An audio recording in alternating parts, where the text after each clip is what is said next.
অর্থাৎ private car. ওই যে দেখেন প্রাইভেট কার যাচ্ছে, বিশাল জায়গা নিয়ে যাচ্ছে, মানুষ আছে একজন, মানুষ আছে দুইজন, 6% যাত্রী পরিবহন করে, আর জায়গা নেয় 73%। তাহলে কোনটা দরকার যানজট নিয়ন্ত্রণের জন্য? এই প্রাইভেট কার নিয়ন্ত্রণ করেন, গরিবের রিক্সা নিয়ন্ত্রণ করতে আইছেন না। বন্ধুগণ, আজকে চট্টগ্রামে সেখানে সংগ্রাম পরিষদ, আপনারা জানেন 3000 গাড়ি আটক করেছে সেখানকার পুলিশ। তারা কি বলছে? তারা চট্টগ্রাম শহর পরিষ্কার করছে, অর্থাৎ 3000 মানুষের পেটে লাঠি মেরে তারা চট্টগ্রাম শহর পরিষ্কার করতে চায়। এই 3000 মানুষ ওই একটা গাড়ির সাথে প্রায় 1 লক্ষ টাকা তাদের বিনিয়োগযুক্ত। ওই 1 লক্ষ টাকা একটা পরিবারের সংসার চালাতো। মাত্র 3 ইউনিট, 4 ইউনিট, 5 ইউনিট বিদ্যুৎ চার্জ দিয়ে একটা পরিবারের যোগান হচ্ছে। আপনারা সেটা লাইসেন্সের জন্য একটা ডিজাইন দিলে সেই ডিজাইনের শ্রমিকরা বানিয়ে ফেলতো। আপনারা যদি রুট পারমিট দিতেন সেইটাও আমরা মেনে চলতাম। আপনারা যদি লাইসেন্স দিতেন সেই লাইসেন্স আমরা নিতাম।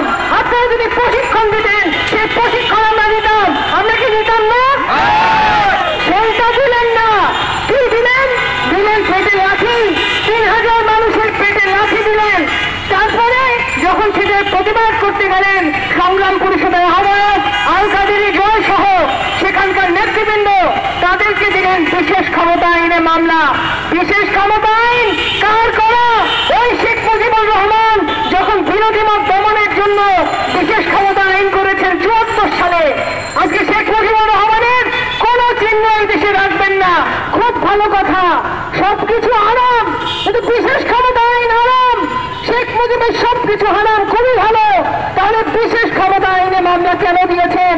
বিশেষ ক্ষমতা আইন তো শেখ মুজিবের আইন, অর্থাৎ বিরোধী মত দমনের জন্য, শ্রমিকদের মতামত দমনের জন্য, আন্দোলন দমনের জন্য তারা কালা কানুনও ব্যবহার করবেন। কিন্তু আজকে শ্রমিকদের যখন একটা ন্যায়সঙ্গত আন্দোলন, সেই আন্দোলনের ভাষা তারা শুনবেন না। শেখ হাসিনাও শোনেন নাই, ডক্টর ইউনূসও শুনছেন না। অর্থাৎ শ্রমিকের বিষয়টা হচ্ছে 4th সাবজেক্ট। শ্রমিকের জন্য তাদের কথা শোনার সময় নাই।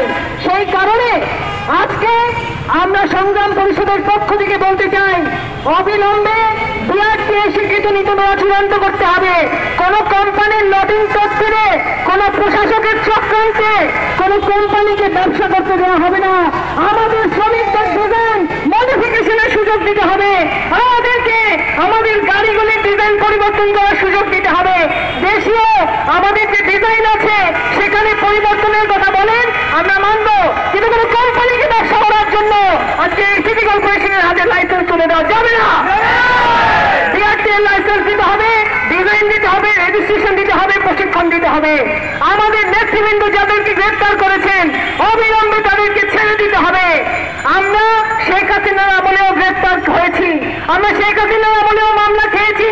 পুলিশের লাঠির বাড়ি ওগুলি আমাদের চেনা আছে। কিন্তু অন্তর্বর্তীকালীন সরকার বৈষম্য বিলুপ্ত করবে এই কথা বলে ক্ষমতায় এসে শ্রমিকদের প্রতি সবচেয়ে বড় বৈষম্যের এই প্রতিফলন ঘটিয়েছে।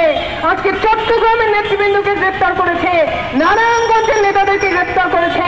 অর্থাৎ শ্রমিক আন্দোলনের প্রতি হাসিনার যে দৃষ্টিভঙ্গি ছিল, ইউনূস সাহেবের দৃষ্টিভঙ্গির মধ্যে কোনো পার্থক্য নাই।